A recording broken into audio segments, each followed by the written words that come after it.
A trapézunk készen van. Készítsünk most feliratot.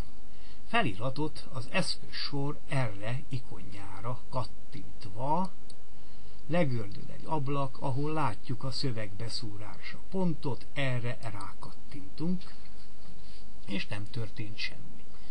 Most az rajzfelület bármelyik pontjára, ha kattintunk, akkor oda fogja helyezni a szöveget, de nem szabad ezen sokat gondolkodni, mert későbbiek során a szöveg bárhova áthelyezhető.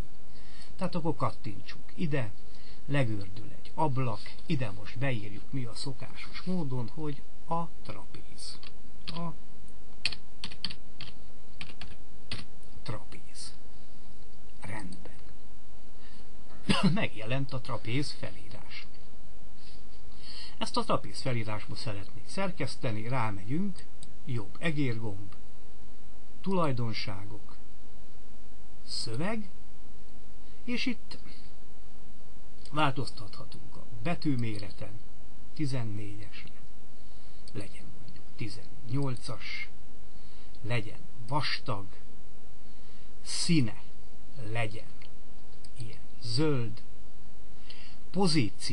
pozíciónál megmondhatjuk, hogy hát ezt majd most kicsit később, ennyit bezár, és már megvan nekünk ott a trapéz. Igen. Szeretnénk mi a trapéz területét kiszámítani. Egyébként a trapéz területét ennek a trapéz területének a nagyságát már látjuk itt a poligon feliratnál, az itt lévő érték, ez ennek a trapéznak a területét mutatja, mint ahogy a A, B, C, D oldalaknál az itt lévő értékek szintén a trapéz területét mutatják, 2/10 pontossággal, hát ezen fogunk mi most változtatni, rámegyünk a beállításokra, kerekítés, és nekünk bőségesen elég, hogyha egész értékekben kapjuk meg az itt lévő oldalakat és területeket. Az írás. Szeretnénk, ha kiírná nekünk, hogy az A oldal milyen hosszú. Ezt azért is jó, mert amikor el fogjuk menteni a lapunkat, akkor ennek az algebrai részt úgyis bezárjuk, és akkor látjuk, hogy az eltűnik, de hát most mi visszatesszük az algebrai ablakunkat, hogy lássuk, hogy miről van szó. Az írás következik, hát ez egy kicsit furcsa és körülményes, tehát figyelni kell, nem olyan egyszerű, mintha Wordbe szerkesztenénk, hát ezt szeretném, hogy itt lenne fölírva az A oldalnak a hossza. Így jön a szöveg. Most, ha én idézőjel közé teszem a szöveget, akkor az a későbbiekben meg fog jelenni. Tehát azt mondom, hogy A oldal egyenlő, azt szeretném, hogy ha rendben pontra rákattintok, akkor ez a felírás ez megjelenjen. Igen?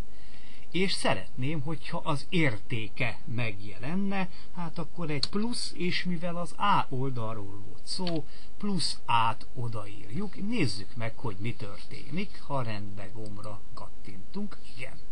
Kiírta, hogy A 8, láttuk, hogy az A oldal hossza valóban 8, hát fogadjuk el, hogy ez 8 cm, akkor nagyon szép lenne, ha oda tudnánk írni mi a továbbiakban, hogy centiméter. Ennek semmi akadálya, rámegyünk, jobbegérgomb, tulajdonságok, szöveg, visszajött az előbbi szerkesztő felület, na most láttuk, hogy amik idézőjelek közé teszünk, az az írásnál látszódik, hát akkor azt szeretnénk, hogy plusz, hozzácsatoljuk, elkészítjük az idézőjelet, és közé írjuk azt, hogy centiméter. Ha minden igaz, akkor itt most meg fog jelenni, hogy A egyenlő 8 cm, rendben, nézzük, igen, megjelent. Ezt az ablakot bezárjuk. Mi kell nekünk a terület kiszámításához? Kell nekünk a C, akkor hasonló módon elkészítjük a C-t, szövegbeszúrás legyen mondjuk itt, idézőjel, C egyenlő, kimegyünk az idézőjelből, plusz, és legyen meg a C, majd újabb plusz, idézőjel, és tudjuk jól, hogy ez centiméter, rendben. Mi kell még a területhez? Kell a magasság, hát hasonló módon szövegbeszúrás, ide fogja tenni. Idézőjelek közé m egyenlő, idézőjelből kijövünk, plusz ennek az értéke m, hozzácsatoljuk, idézőjelbe tesszük, hát ez is centiméter. Nézzük meg még egyszer, hogyan írtuk fel. Ezen két idézőjel között ez fog látszani, és a centiméter, mert ezen két idézőjel között ott van, nézzük, igen, megjelent a centiméter. No, hát most kéne fölírnunk a területet, hát ennek a fölírása egy kissé bonyolultabb. Annyit tudunk, amit már mondtunk, hogy ez itt a trapézunk területe.